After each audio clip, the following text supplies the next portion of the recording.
हाँ तो स्टार्ट करते हैं, ठीक है। वीबीए का जो पूरा कंसेप्ट है उसको एक बार स्टार्टिंग से पढ़ लेते हैं, ठीक है। मैक्रोस हमने लास्ट टाइम कर ही लिया था, ठीक है। तो जो वीबीए है आपका, उसकी पहले तो फुल फॉर्म होती है विजुअल बेसिक्स फॉर एप्लीकेशंस, ठीक है। एक ब्लैंक खोल लेता हूँ, यहाँ से काम करता हूँ। उसके फुल फॉर्म होती है विजुअल बेसिक्स फॉर एप्लीकेशंस, ठीक है। इसके अंदर हम एक स्क्रिप्ट के थ्रू अपने एक्सेल के अंदर कुछ भी मॉडिफिकेशन कर सकते हैं, कुछ भी डेटा ऐड कर सकते हैं, कैलकुलेशंस कर सकते हैं, कुछ भी डिलीट कर सकते हैं, कुछ भी मॉडिफाई कर सकते हैं, कलर वगैरह चेंज कर सकते हैं, कुछ भी कर सकते हैं। बेसिकली पूरा एक्सेल का कंट्रोल, इवन एक्सेल बंद करना, क्लोज करना, ओपन करना भी हम वीबीए से कंट्रोल कर सकते हैं, ठीक है। पूरा कंट्रोल हमारा वीबीए के अंदर होता है। वर्कबुक को सेव करना है, कहाँ पे सेव करना है, क्या करना है, सब कुछ अवेलेबल है, ठीक है। अब जो वीबीए है ना, वो मैक्रोस का ही पार्ट होता है। मतलब जो आप वीबीए की स्क्रिप्ट लिखते हो वो एज अ मैक्रो ही कंसिडर किया जाता है एक्सेल के अंदर, ठीक है।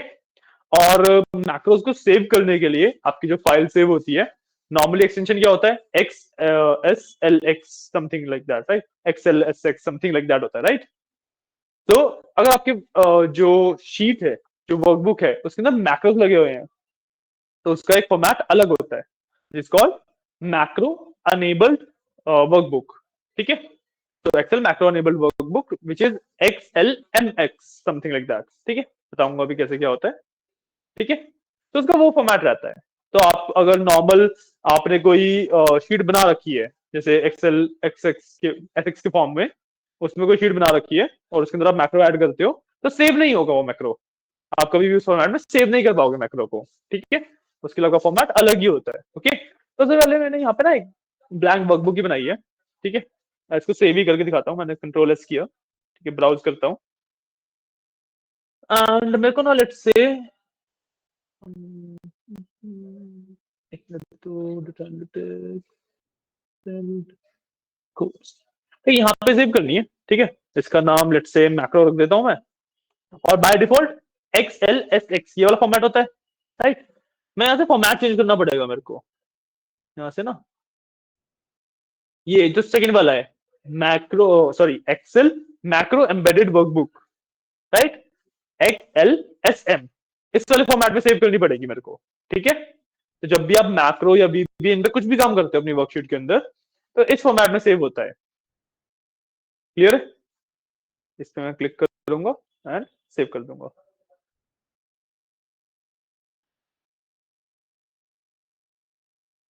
ठीक है।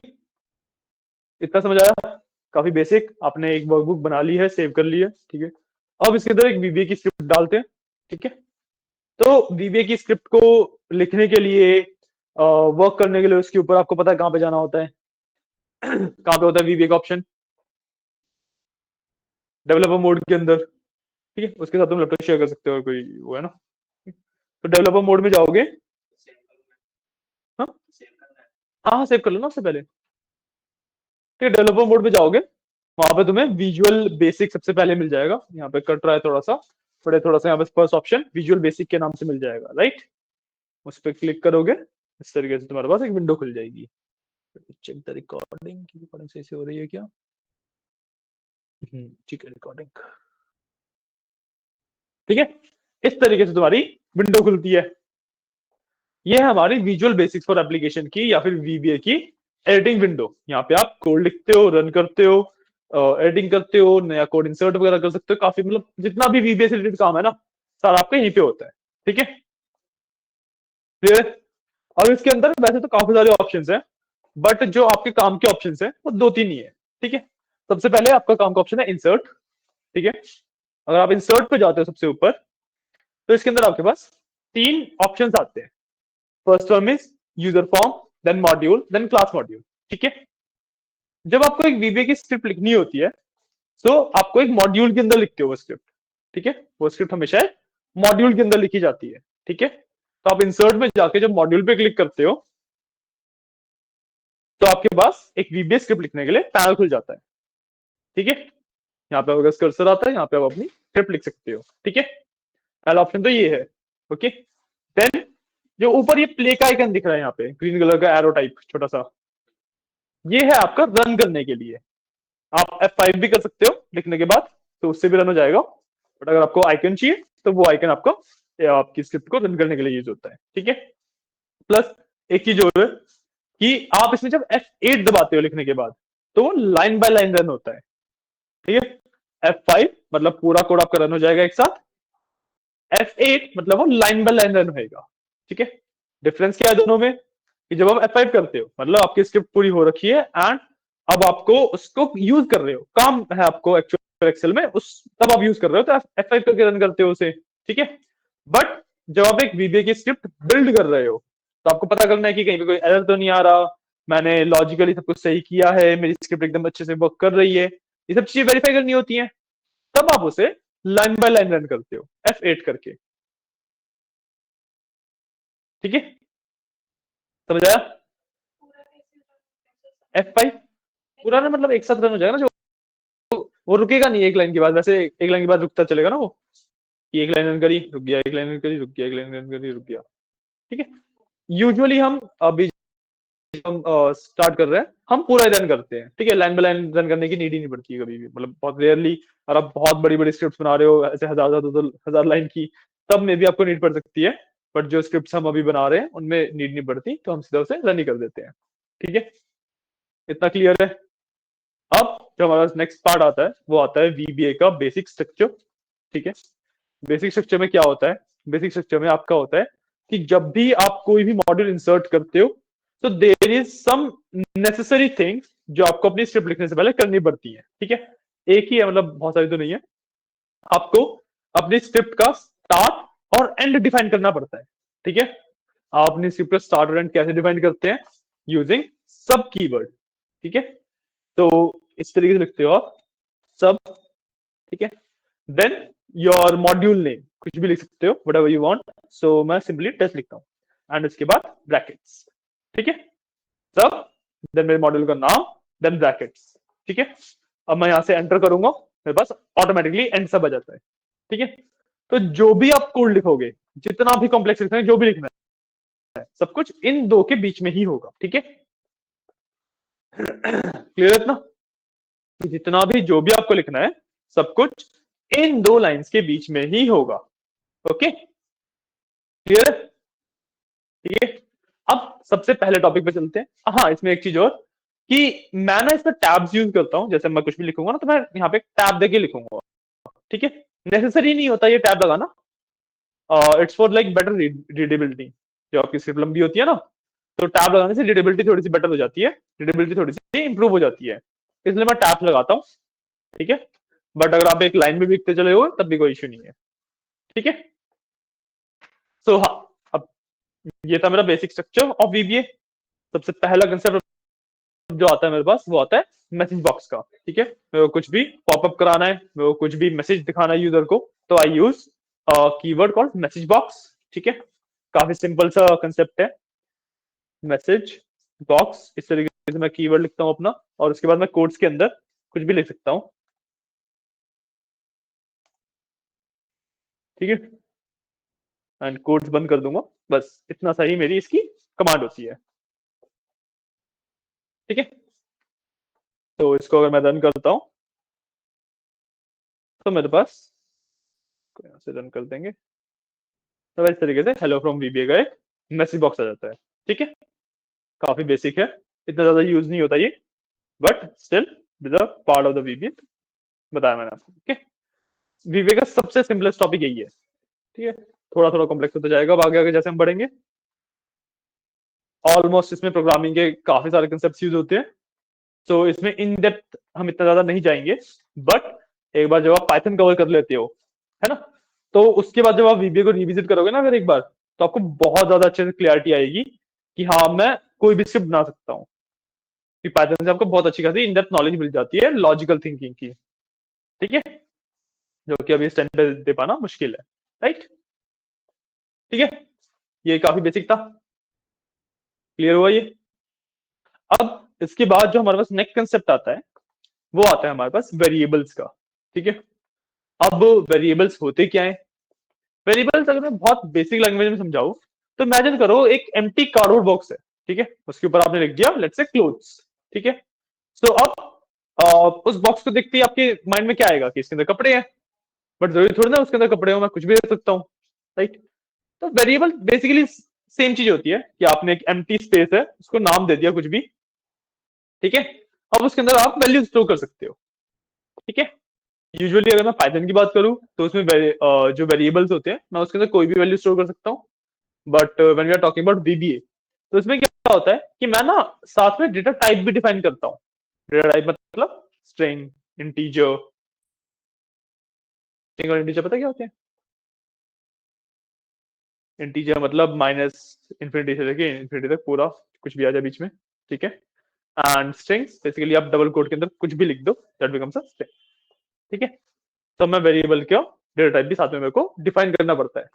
पाइथन में ऐसा नहीं होता, पाइथन में ऑटोमेटिकली वो डेटा टाइप डिटेक्ट कर लेता है, बट इन द वीबीए हमें ये लिखना पड़ता है, ठीक है। सो अब मान लो मैंने एक वेरिएबल बनाया आई के नाम से। अब आई की वैल्यू में कुछ भी दे सकता हूँ, बट क्योंकि वीबीए में मैं उसे एज इंटीजर लिखूंगा, मतलब इंटीजर डिफाइन करूंगा उसका डेटा टाइप, तो मैं उसकी वैल्यू -1 2 1 0 कुछ भी दे सकता हूँ इस तरीके की सिर्फ, ठीक है। अब मैं उसकी वैल्यू एबीसी नहीं दे सकता। क्लियर है इतना? इतना क्लियर है? पक्का? ठीक है। तो अब वेरिएबल को डिफाइन करने के लिए we use a keyword called dim. Dim का मतलब डायमेंशन, मैं एक डायमेंशन डिफाइन कर रहा हूँ, ठीक है। इसको कैसे डिफाइन करते हैं? तो लेट्स से मैं एक यहाँ पे वेरिएबल डिफाइन करता हूँ नेम के नाम से, ठीक है। अब मेरे को इसमें साथ में देना पड़ेगा इसका डेटा टाइप। कैसे दूंगा?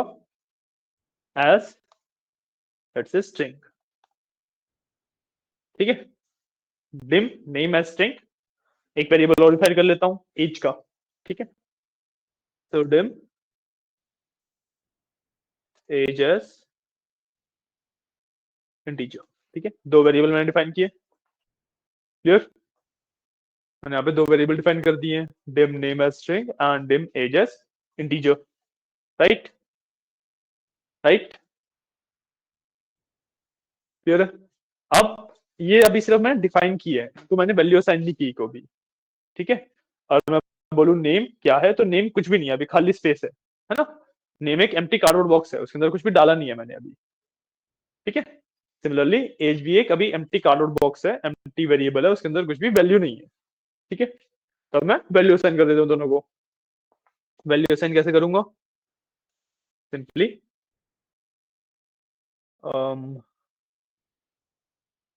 Name equals in the quotes क्योंकि स्ट्रिंग है योगेश, एंड एज इक्वल्स क्योंकि इंटीजर है, ऐसे मैं नंबर लिख दूंगा 28, ठीक है। एक बार इतना लिखो और मेरे को एक सेकंड दो।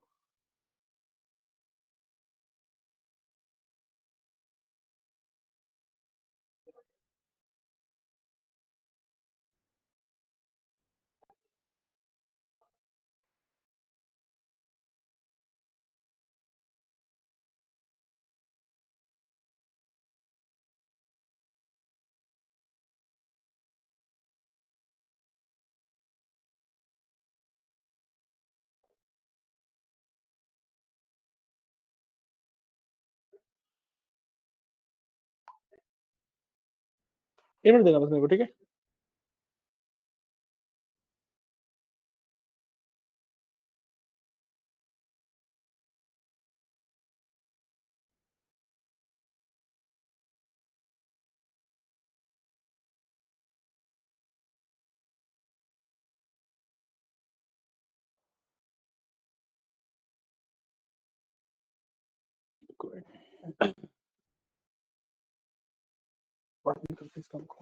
हाँ, ठीक है। मैं दोनों डिफाइन करी। अब मान लो मेरे को ना कॉन्केटिनेशन करना है। कॉन्केटिनेशन का मतलब पता है? चीजों को ज्वाइन करना है, ठीक है। क्योंकि लेट्स से मेरे को ना अब मैसेज बॉक्स के अंदर एक स्ट्रिंग प्रिंट करवानी है, like Yogesh is 28 years old. तो रिप्लेसिंग द वेरिएबल, जो भी वेरिएबल की वैल्यू होगी वो वहां पे आनी चाहिए, ठीक है। तो उसको मैं कैसे करूंगा? मैसेज बॉक्स के अंदर लिखूंगा मैं नेम एंड, कॉन्केटिनेट करने के लिए मैं अप्लाई करता हूँ एंड, ठीक है। जोड़ने के लिए मैं एंड यूज करता हूँ।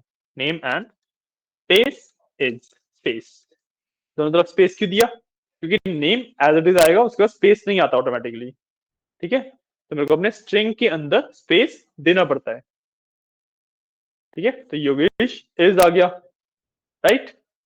और मैं जनरली देखूँ कि मैं कैसे लिखूंगा, तो योगेश स्पेस इज लिखूंगा, तो योगेश तो मेरा नेम से आ गया, है ना। स्पेस मेरे को देना पड़ेगा, स्पेस भी तो मेरे को प्रिंट कराना ही है। स्पेस मैंने दिया, इज दिया, ठीक है। उसके बाद स्पेस आएगा, तो वो भी मैंने दिया। उसके बाद क्या आएगा, 28, 28 मेरे पास एज में स्टोर्ड है, तो I can do and as, ठीक है।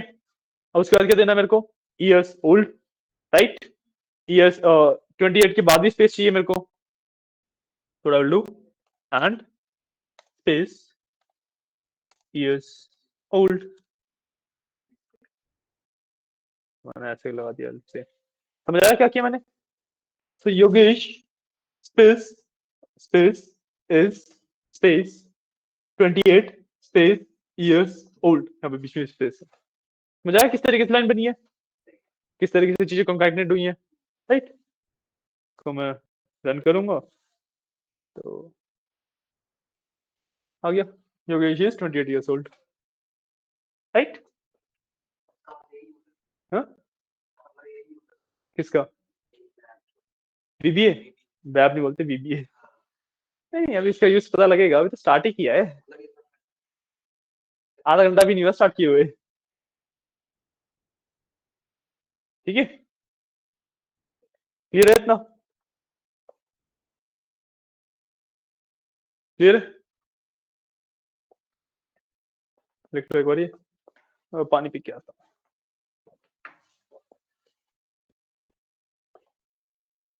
लोग यहाँ पे बैठ के गेम खेल रहे हो,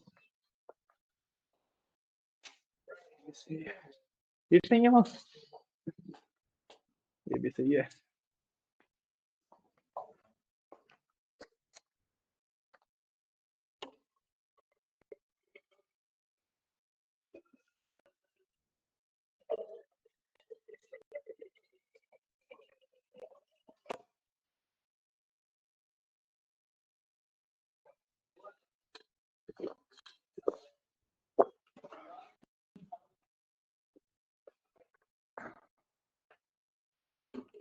हाँ जी, तो इतना किया, इतना समझ आया, कोई डाउट वगैरह तो नहीं, कितना समझ आया, ठीक है।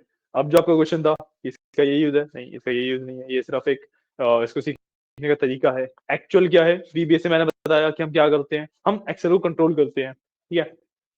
एंड एक्सेल के अंदर बहुत बेसिक एलिमेंट क्या होता है जिसको कंट्रोल करना अगर मेरे को आ गया तो मैं पूरा एक्सेल कंट्रोल कर सकता हूँ, बताओ। एक्सेल का एक, एक्सेल के अंदर शीट्स होती हैं, शीट्स का एक बहुत बेसिक एलिमेंट क्या होता है, सेल, बिल्कुल। अगर मेरे को सेल्स को कंट्रोल करना आ गया तो मैं बेसिकली पूरी पूरी शीट्स कंट्रोल कर सकता हूँ, राइट। मैं सेल की वैल्यू, सेल में वैल्यू डालना, वैल्यू पढ़ना, और तुम्हारा उसका फॉर्मेटिंग वगैरह करना सीख जाओ तो मैं उसके कॉम्बिनेशन से पूरी चीज, हर चीज कर सकता हूँ, राइट। क्योंकि इन दी एंड जब हम एक्सेल पे काम करते हैं, हम काम सेल्स पे कर रहे होते हैं, तो ठीक है। तो अब इसके अंदर लेट से मेरे को जो यही सेम चीज थी मेरे को अपने एक सेल में डालनी है, ठीक है। तो Yogesh is this years old, 20 years old, एक सेल के अंदर डालनी है वैल्यू, ठीक है। तो what I will do is, message box की जगह पे आई विल डू रेंज, ठीक है। रेंज के अंदर इन कोट्स, ठीक है, रेंज के अंदर कोट्स के अंदर I will do the cell name, let's say A1, ठीक है। सेल नंबर होता है मेरा A1, राइट। मैंने रेंज के अंदर वो डाला, ब्रैकेट क्लोज किया, करूंगा dot value and than equals, ठीक है। तो range A1 dot value equals this, simple सा कंसेप्ट है। रन किया, शीट में जाके देखेंगे, शीट में गए, पहले सेल की वैल्यू आ गई, 28 ईयर्स ओल्ड मेरे A1 में आ गया, क्लियर, क्लियर है, ठीक है। रुक तो जाओ, सब्र तो रखो, बताएंगे सब कुछ, चलो सब्र तो करो, बताएंगे सब कुछ, पूरा तुम्हें प्रोग्राम एक साथ सिखा दूं, ये सब बेसिक छोड़ के सीधा सीधा एडवांस चलते हैं, है ना।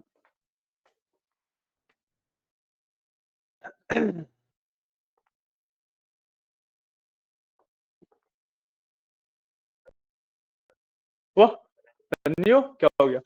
कोड से लिखे रन करने के बाद दिखेगा तो एक्सेल में ना तुमने रेंज जिसमें डाली है।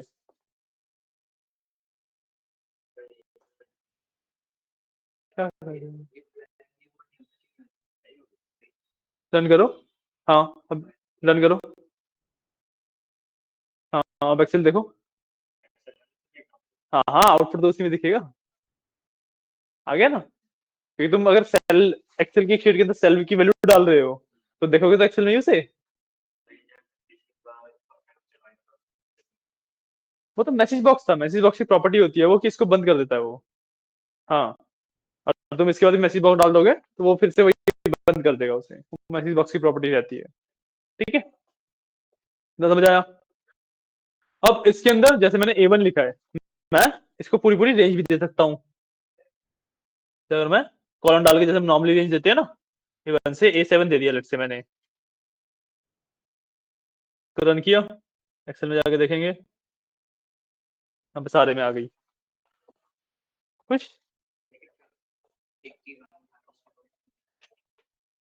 सब्र करो, सब्र करो। आ गई, ठीक है, तो इसके अंदर मैं रेंज भी दे सकता हूँ। क्लियर है? क्लियर।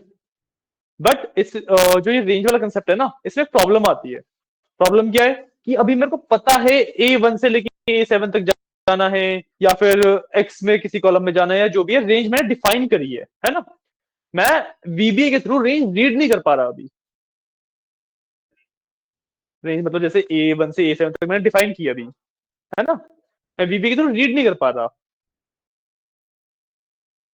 और मेरे को VBA को बोलना है कि ऑटोमेटिकली फर्स्ट कॉलम में चलता रहे जहां तक टेक्स्ट है, वहां तक जाए, रीड कर ले पूरा टेक्स्ट, फिर अगली बार बी में आ जाए, फिर सी के लिए ऐसे ऐसे रीड कर ले। ये चीज नहीं डिफाइन कर पाऊंगा मैं ऐसे, क्योंकि जो मैं रेंज के ब्रैकेट में लिख रहा हूँ कोड्स के अंदर लिख रहा हूँ, और कोड्स के अंदर तो वो एक स्ट्रिंग बन जाती है, उसको मैं कोड से कंट्रोल कर ही नहीं सकता। स्ट्रिंग तो प्री डिफाइंड होती है, स्ट्रिंग तो मेरी प्री डिफाइंड होती है ना? तो इसी जो प्रॉब्लम है इसका सॉल्यूशन होता है सेल्स को यूज करके। ठीक है, हमारे पास एक फंक्शन कह लो, आप इसे एक कंसेप्ट और कह लो, एक कंसेप्ट है सेल्स के नाम से। ठीक है, उसमें क्या होता है कि इसको ना मैं एक बहुत बड़ी मैट्रिक्स मान लेता हूँ, इसको मैं एक बहुत बड़ी मैट्रिक्स मान लेता हूँ। तो इसकी जो एड्रेस बनता है वो मेरा बन जाता है 11 12 13, और अगर मैं नीचे जाऊँ तो 1 2 1 3 1, इस तरीके से ऐसे, और फिर पूरा मेरा उस तरीके से मैपिंग कर सकता हूँ मैं। ऐसा समझ? तो उस तरीके से अब क्योंकि मैं नंबर्स पे आ गया हूँ, मैंने A X Y जो कैरेक्टर्स थे इनकी यूज ही एलिमिनेट कर दिया है, तो मैं नंबर्स पे तो अपना न्यूमेरिकल इंटीजर जो है उस पर कैलकुलेशन परफॉर्म करके जैसे मर्जी जो मर्जी कर सकता हूँ। ठीक है, तो कैसे होता है देखो, लेट से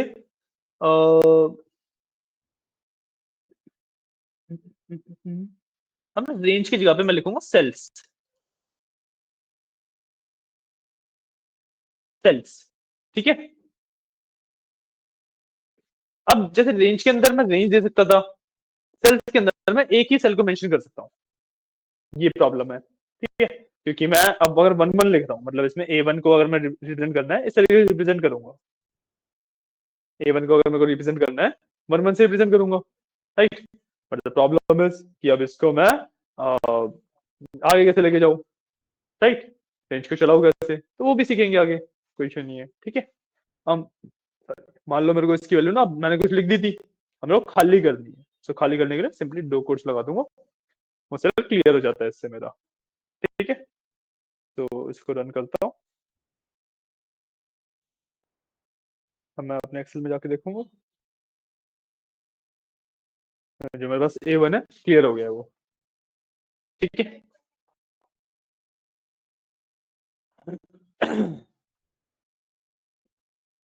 ये जो मेरा A1 है वो क्लियर हो गया है, राइट।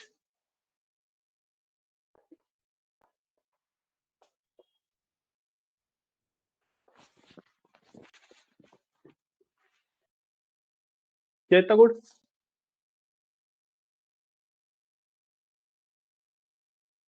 क्या? अभी ना आपको जो कंसेप्ट्स हैं वो काफी अलग अलग बता रहा हूँ मैं तो ना तुम्हें अच्छे से समझ नहीं आ रहे होंगे अभी कि मतलब इनसे हम यूज कैसे, यूटिलिटी क्या है इनकी, कैसे यूज करेंगे इनको, ये सब है ना।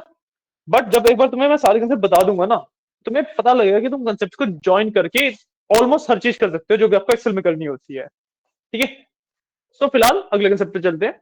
जब हमारे 3 कंसेप्ट बचे हैं, ठीक है, उसके बाद आपके पास जो कंसेप्ट है वो खत्म हो जाएंगे। ठीक है, तो अगला कंसेप्ट है जो हमारे पास काफी नेसेसरी, काफी इंपॉर्टेंट चीज होती है कुछ भी लॉजिक बिल्ड करने के लिए, वो होता है कंडीशनल स्टेटमेंट्स। ठीक है, कंडीशनल स्टेटमेंट्स, तो इफ एल्स। ओके, कि अगर ये कंडीशन ट्रू है तो ये करना है, अगर ट्रू नहीं है तो ये करना है। ठीक है, वो भी इसके अंदर अवेलेबल है। तो लेट्स से मैं ना इसकी, अच्छा हाँ, इसमें एक चीज और ये वाले बताना भूल गया कि ऐसे तो तुम वैल्यू असाइन करते हो, ठीक है, और अगर ये इक्वल टू हटा दो तो अब ये वैल्यू रीड कर रहे हो तुम। ठीक है, तो मतलब अगर मान लो मेरे को इसकी एक ना छोटा सा एग्जांपल लेते हैं। इफ सेल्स वन नहीं, टू वन लिया मैंने, ठीक है, सेकेंड रो ली मतलब मैंने, ठीक है, डॉट वैल्यू, ठीक है, उस सेल को मैंने रीड किया। अब इसमें वो लगा है नॉट इक्वल टू। एक्सेल में नॉट इक्वल टू का साइन ये होता है। ठीक है, एक्सेल में अगर नॉट इक्वल टू दिखाना होता है ना तो इससे दिखाते हो। ठीक है, नॉट इक्वल टू एम्प्टी। समझ आया क्या कर रहा है ये? चेक कर रहा है कि ए टू एम्प्टी नहीं है, ये कंडीशन दी मैंने। अगर ए टू एम्प्टी नहीं है तो ये करना है। ठीक है, तो इसके बाद आपको लिखना होता है देन। ठीक है, वो मतलब अगर तुम नॉर्मली भी लिख दोगे फॉर्मेट अपने आप कर लेता है एक्सेल। ठीक है, देन अब इसके अंदर मैंने दोबारा टैब दिया है क्योंकि इफ है, पार्ट वाला पार्ट है, तो रीडेबिलिटी इजी करने के लिए दोबारा टैब दिया, नहीं दोगे तब भी चलेगा। ठीक है, अब मैं चाहता हूं कि अगर ये एम्प्टी है, सॉरी नॉट इक्वल टू, ये अगर एम्प्टी नहीं है ना, तो उसको एम्प्टी कर दे या नहीं। तो एक काम करते हैं कि उसके सामने लिखवा देते एम्प्टी और नॉट एम्प्टी। ठीक है, हमारा हम क्या कर रहे हैं कि इस वाले सेल को चेक करें कि एम्प्टी है या नहीं है। अगर है तो यहाँ पे लिख दे एम्प्टी, अगर नहीं है तो लिख दे नॉट एम्प्टी। ठीक है, तो अगर ये एम्प्टी है, नॉट इक्वल टू ये, तो अगर एम्प्टी नहीं है तो हमें लिखना नॉट एम्प्टी, नॉट एम्प्टी। तो सेल्स अब आ जाएगा हमारे पास टू टू, बिल्कुल सही, two two dot value equals not empty. ठीक है, अरे ठीक है, समझाया। इसके बाद मैं कर सकता हूँ एल्स। अगर ये कंडीशन ट्रू नहीं होती है तो क्या करना है मेरे को? बेसिक इंग्लिश, काफी इंग्लिश जैसा ही है ना। इफ ये, देन ये करो, एल्स ये करो, है ना। एल्स में सेम यही स्टेटमेंट, बट इस बार एम्प्टी आ जाएगा कि एम्प्टी प्रिंट कर दे।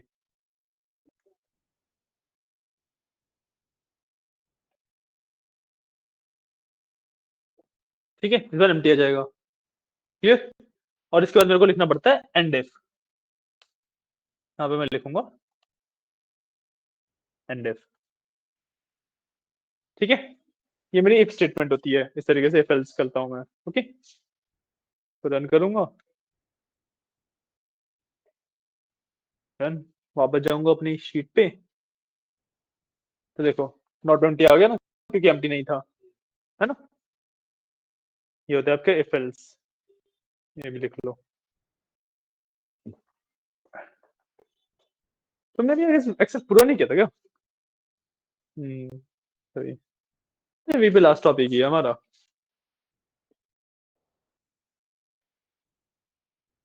एंड हाँ, वीबीए ना ऐसा नहीं है कि सिर्फ एक्सेल के अंदर होता है। वीबीए एक्चुअली आपका ना ऑफिस का ही पार्ट होता है।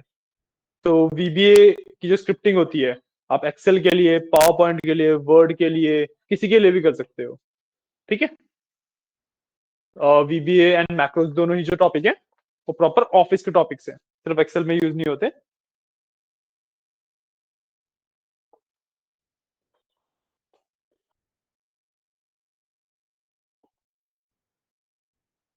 या हाँ, एंड भी लगाना पड़ेगा, नेसेसरी है वो।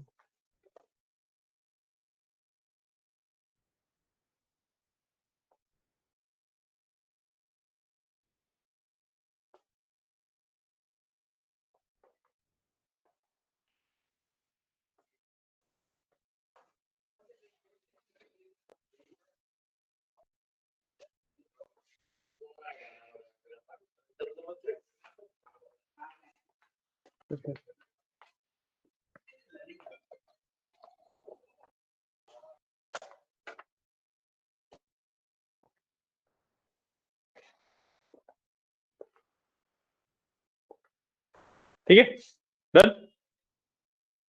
समझता हूँ, क्या नहीं समझे?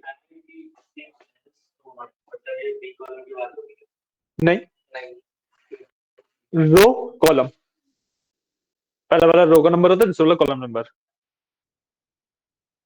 तो रो सेकंड, कॉलम 1 A2।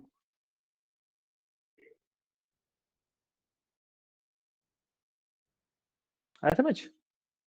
फिर रो और कॉलम की तरह रीड करते हैं, पहला नंबर रो का होता है, दूसरा नंबर कॉलम का होता है। ठीक है, तो मान लेगा कि अगर A2 एम्प्टी नहीं है तो उसमें B2 में लिख दो नॉट एम्प्टी, अदरवाइज B2 में लिख दो एम्प्टी। ठीक है, क्लियर है? आया समझ?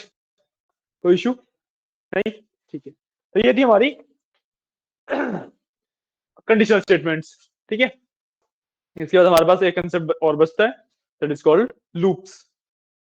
ठीक है, लूप्स मतलब एक ही चीज को बार बार करना, बेसिकली मतलब होता है लूप का, राइट?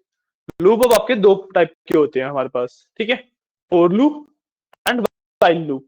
ठीक है, अब हम कोई भी एक पार्ट, कोई भी एक piece of the VBA repeat करवाने के लिए लूप्स का यूज करते हैं। ठीक है, लूप्स का यूज करते हैं, राइट? अब फॉर लूप और व्हाइल लूप, वैसे तो इसमें क्या होता है कि जो काम आप फॉर लूप से कर रहे हो व्हाइल से भी कर सकते हो, जो व्हाइल से कर रहे हो फॉर से भी कर सकते हो। ठीक है, दोनों का जो पर्पस है वो इंटरचेंजेबली आप यूज कर सकते हो दोनों को। बट द पॉइंट इज कि हमें अगर अलग अलग बनाया गया है, पर्पस तो होगा ना अलग अलग, अलग अलग इसका पर्पस है। ठीक है, and usually it is preferred कि आप उसी पर्पस के हिसाब से यूज भी करो उसे। ठीक है, पर्पस क्या है? जो फॉर लूप है वो हम तब यूज करते हैं जब नंबर ऑफ आइट्रेशन या नंबर ऑफ लूप्स हमें पता हो। ये वाला कोड लेट से मेरे को पता है कि 12 बार चलना है या 20 बार चलना है या 1000 बार चलना है, मेरे को पता है। ठीक है, कि कितनी बार मेरे को वो वाला कोड चलना है मेरे को पता है, तो मैं फॉर लूप यूज करूंगा। ठीक है, बट कोई ऐसी कंडीशन आ गई जिसमें मेरे को पता ही नहीं है।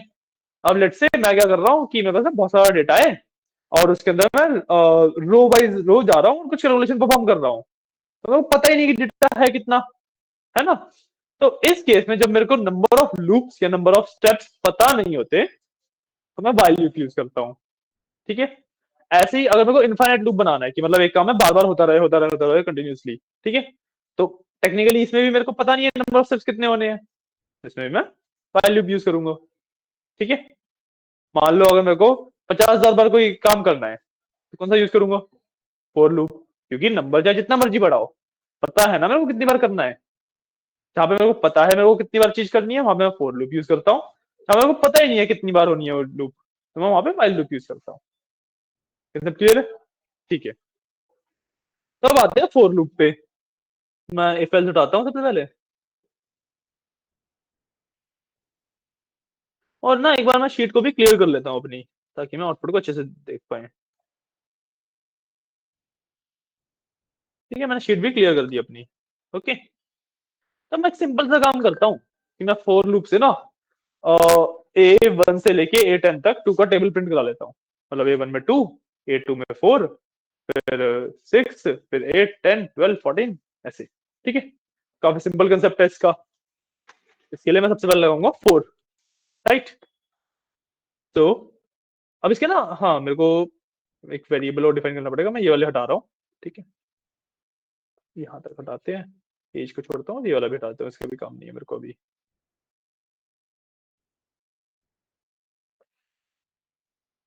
ठीक है, तो और वेरिएबल का नाम मैं आई ले लेता हूँ, आप कुछ भी ले सकते हो, डजंट मैटर, जस्ट मैं आई ले रहा हूँ। ठीक है, तो डिम आई एज इंटीजर,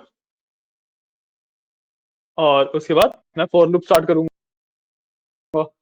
तो फॉर आई इक्वल्स, तो कहां से अपना लूप स्टार्ट करना है, 1 से स्टार्ट करना है। ठीक है,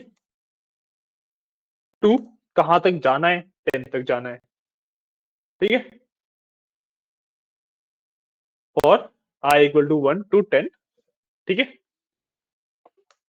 डू, वही चीज वेरीफाई करनी है, 2 आएगा नहीं आएगा, एक मिनट तो रखो।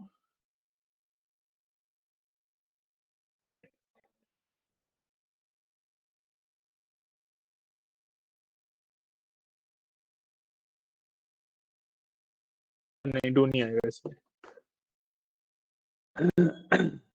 ठीक है, for I equal to 1 to 10। ठीक है, सिंपली मेरे को सबसे पहले सेल डिफाइन करना है, किसमें से वर्क करना है मेरे को, राइट।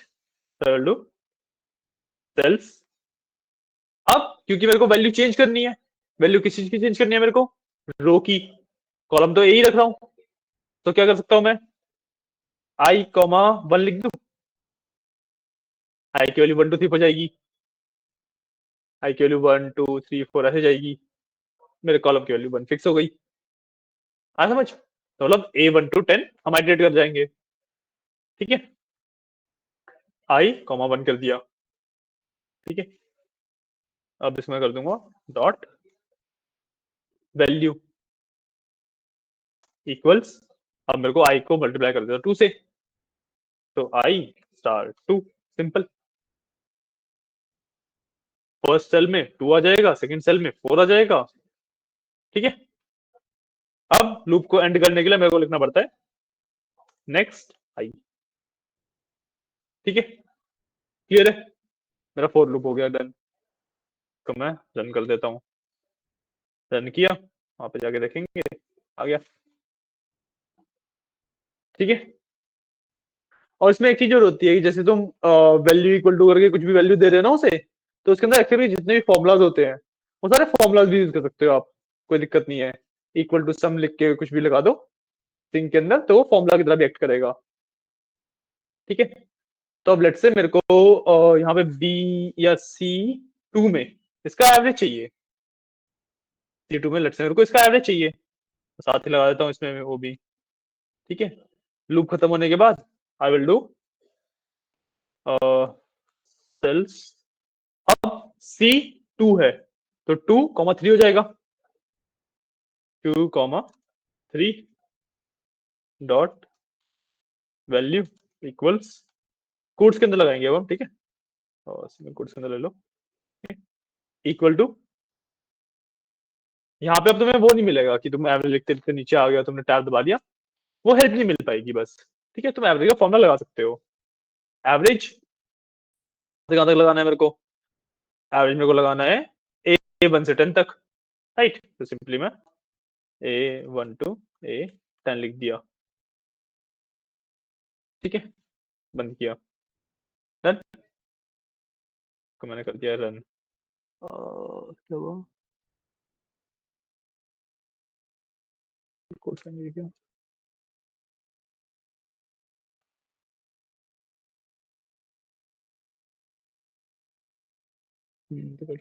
हो गया रन, आई थिंक सो। हाँ, आ गया एवरेज, तो मैं यहाँ पे देखूँ तो एवरेज का फॉर्मूला लगा हुआ है मेरा, वो डबल कोट्स आने थे, वो सिंगल कोट लगाते मैंने गलती से। ठीक है, अभी मेरा एवरेज का फॉर्मूला लगा हुआ है, क्लियर है, समझ आया, हाँ समझ आया ना। ठीक है,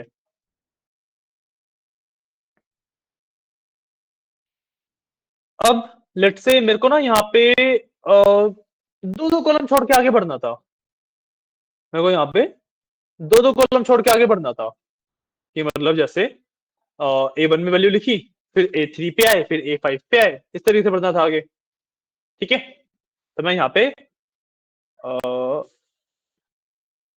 आई इक्वल्स आई प्लस 1 कर दूं, आई की वैल्यू 1 थी, 2 हो गई, तो यहाँ पे सीधा नेक्स्ट आई पे करूंगा तो 3 हो गई, तो अगली बार के लिए आई की वैल्यू कितनी हो गई, 3, है ना, 3 हो जाएगी, राइट। तो रन कर दूं अगर मैं, तो यहाँ पे अगर हम जाए, एक मिनट, जैसे मैं 10 तक जाना था ना, एक मिनट रुको, इसको मेरे को क्लियर करना पड़ेगा। अब हमें इसका ये बनाना पड़ेगा ना, 10 से तो ज्यादा तक जाएगा अब ये, तो मैं 2-2 करके छोड़ रहा हूँ, तो ये 20 तक जाएगा अब लेट से, ठीक है। तो क्या रन, तो देखो, बट क्योंकि आई की वैल्यू 1 फिर 3 ऐसे हो रही है, तो इसलिए वैल्यू भी 2 6 10 ऐसे आई है, ठीक है। इस तरीके से मैं कर सकता हूँ आराम से, क्लियर है। ये था मेरा फॉर लूप, ये कंटिन्यू कर लेते हैं। अब कर लेते हैं वाइल लूप, ठीक है। तो एक काम करता हूँ मैं सबसे पहले ना, कि इसको, ये वाला पैटर्न में लेट से 50 तक चला देता हूँ एक बार, ठीक है। और ये एवरेज वाला हटा देता हूँ, क्योंकि मेरे को अगले वाइल लूप में काम आएगा वो, ठीक है। मैं रन करूंगा तो मेरे पास सिंपली मेरे शीट के अंदर इस तरीके से आ गया, एक एक छोड़ के नीचे तक भर गया है, 98 तक, 49 तक मतलब, ठीक है। ऐसे भर जाएगा। अब मैं आता हूँ वाइल लूप पे। अब लेट से मेरे को पता नहीं है कि, अरे यार क्या खोल लिया। अब लेट से मेरे को ना पता नहीं है कि मेरे को कहाँ तक जाना है, मेरे को पता ही नहीं कहाँ तक जाना, मतलब 49 मैंने देख लिया, बट वैसे मेरे को पता नहीं कहाँ तक डेटा भरा हुआ है ऐसे, है ना।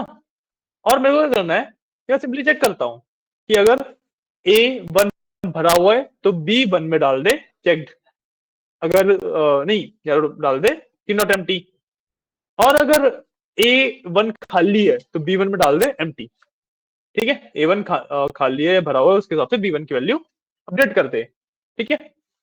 तो उसके लिए आई विल डू वाइल लूप। तो आई मेरे को यहाँ पे भी डिफाइन करना पड़ेगा, ठीक है। वेरिएबल मेरे को आई यहाँ पे भी लेना पड़ेगा।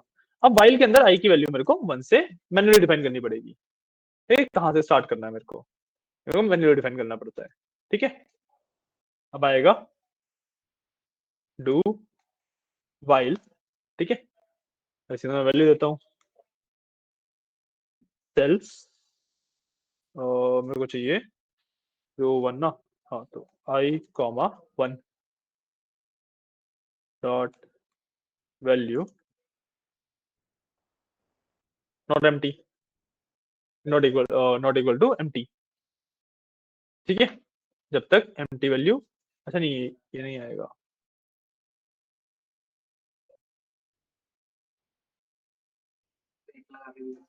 नहीं ये तो इफ लगा कर सकते हैं ना। एक काम करो, इसमें ना इस वाले में स्किप नहीं करा रहा मैं, सिंपली भर रहा हूँ, ठीक है। जो मैंने एक बार बैक गया हूँ, ठीक है, और मैं सिंपली भर रहा हूँ, कॉन्टिन्यूस वैल्यूज भर देता हूँ। मैंने यहाँ पे कॉन्टिन्यूस वैल्यूज भर दी, ठीक है। अब कर सकते हैं हम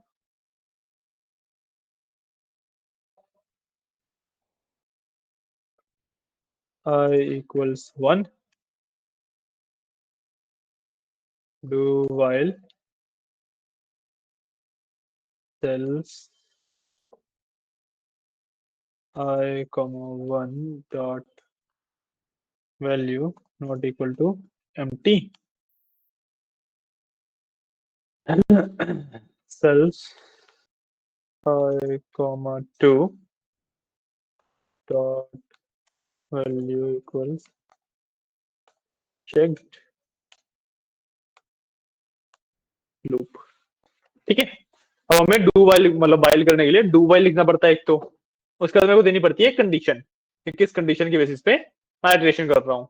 मैं इटरेशन कर रहा हूँ कि जब तक मेरे को एक खाली सेल नहीं मिलता, ठीक है। मैंने बैग जाके वो पूरा भर लिया था, ठीक है ना, मैंने ये पूरा भर रखा है, देखो यहाँ पे मैंने पूरा भर दिया था एक बार बैग जाके, ठीक है ना। अब मैं क्या कर रहा हूँ कि वो A1 से पढ़ना शुरू करेगा, A1 A2 A3 ऐसे, ठीक है। और जब तक उसे खाली सेल नहीं मिलता वो चलता रहेगा।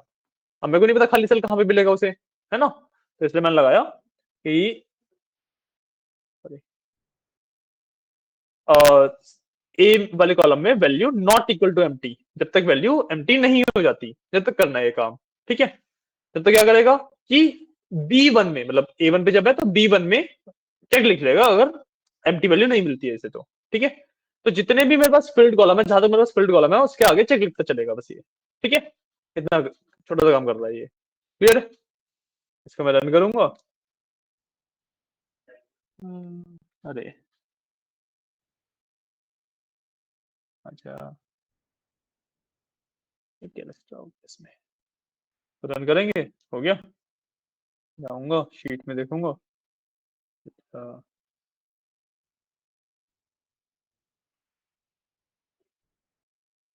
हाँ, तक क्यों गया ये?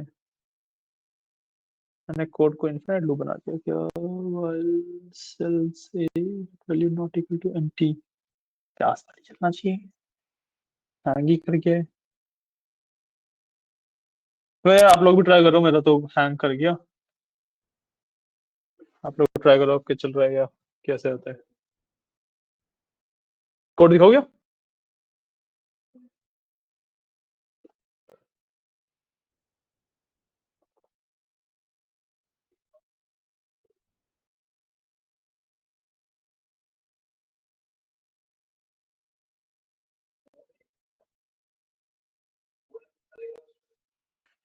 कोड दिखा देते हैं। ये लो, अटका हुआ है तो कोड ही देख पाओगे बस।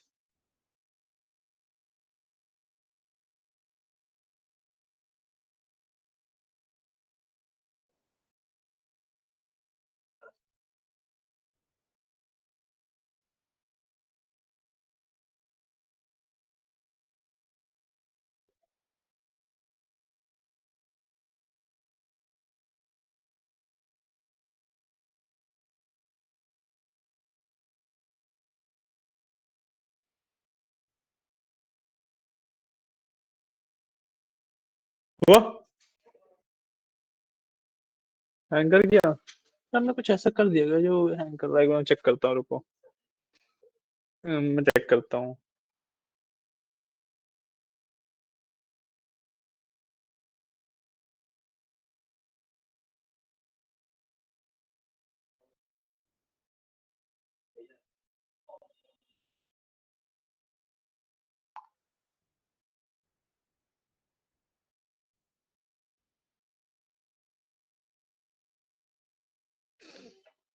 एक बार चेक कर लेते हैं।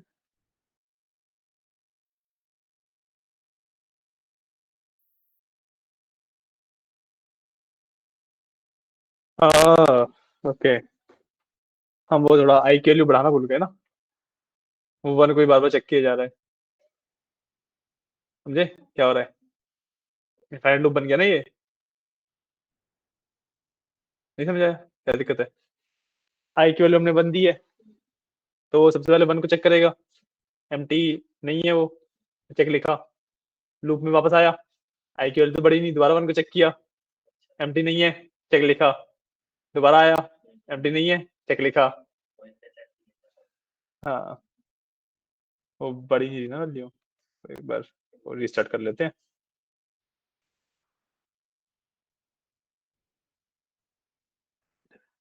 ठीक है, लो। अभी मैं मांगी थोड़ी देर में।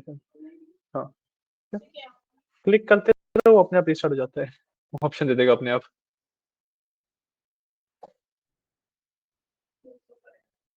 आया? रिस्टार्ट कर लो ना, मैंने रिस्टार्ट किया है। हाँ देखो, फोर वाला भी नहीं आया यहाँ पे। कोई बात नहीं, दोबारा कर लेते हैं एक बार। अच्छा, हमारा फोर वाला कमांड लिखा हुआ है, तो मैं यहाँ से हटा दूंगा।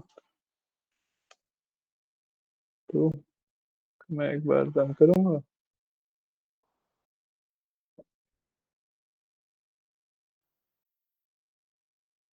रन करेंगे, क्या हो गया? ने मैक्रो ही बंद कर दिए।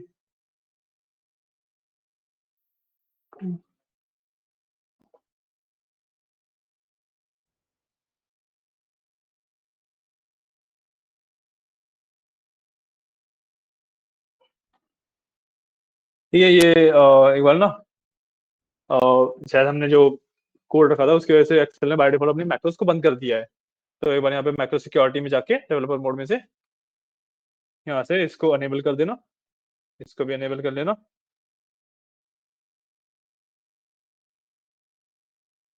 इन तीन को टिक कर देना, ठीक है। फर्स्ट वाले में से लास्ट ऑप्शन इनेबल एंड बाकी दोनों को टिक।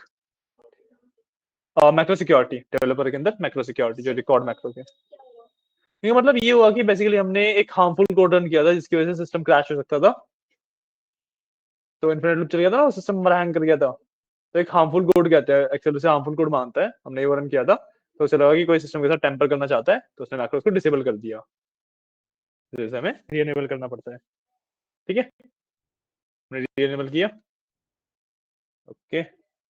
अब मैं अपने मैक्रो वाले पार्ट में जाके इसको रन कर सकता हूँ।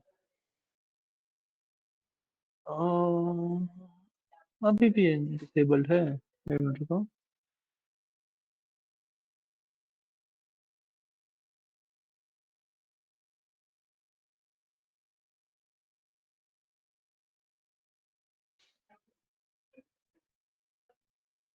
रीओपन करनी पड़ेगी वो बुक, सेव करके रीओपन कर लेते हैं।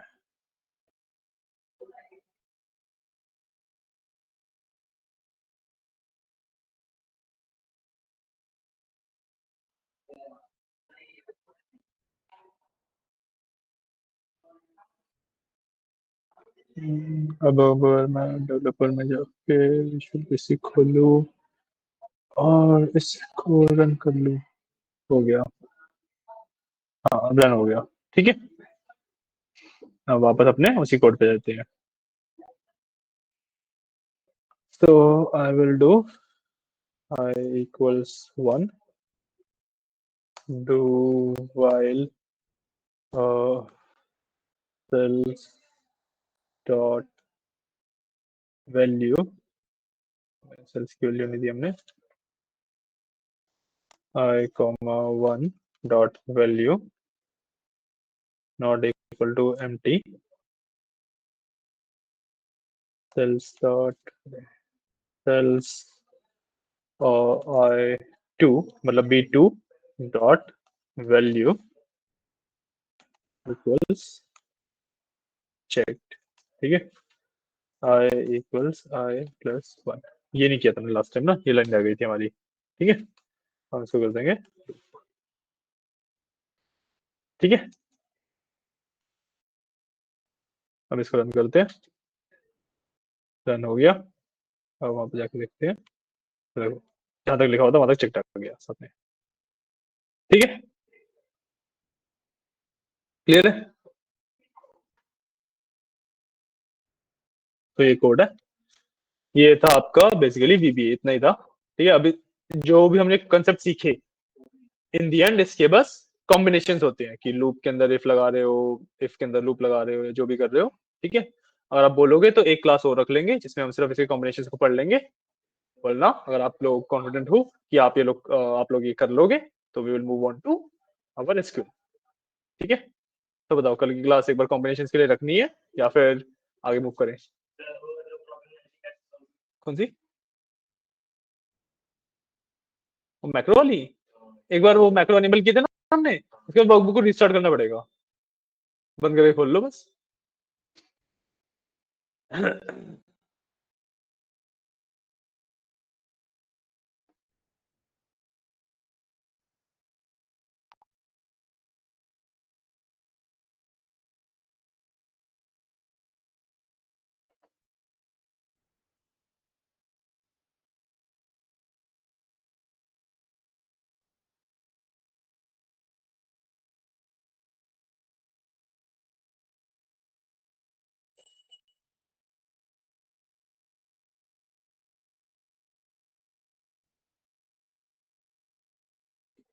ठीक है, हो गया। तो बताओ फिर कॉम्बिनेशन की क्लास रखनी है इसके और प्रैक्टिस करने के लिए या फिर आगे मूव करें एक्सएल पे? ठीक है, कल ही बता देना, कल जब आप लोग आओगे तो ये बता देना मेरे को कि आपको क्लास उसके लिए चाहिए या इसके लिए चाहिए, तो जैसे भी बोलोगे वैसे कर लेंगे, ओके। ठीक है, तो आज की क्लास के लिए फिर इतना ही, चलिए, थैंक यू।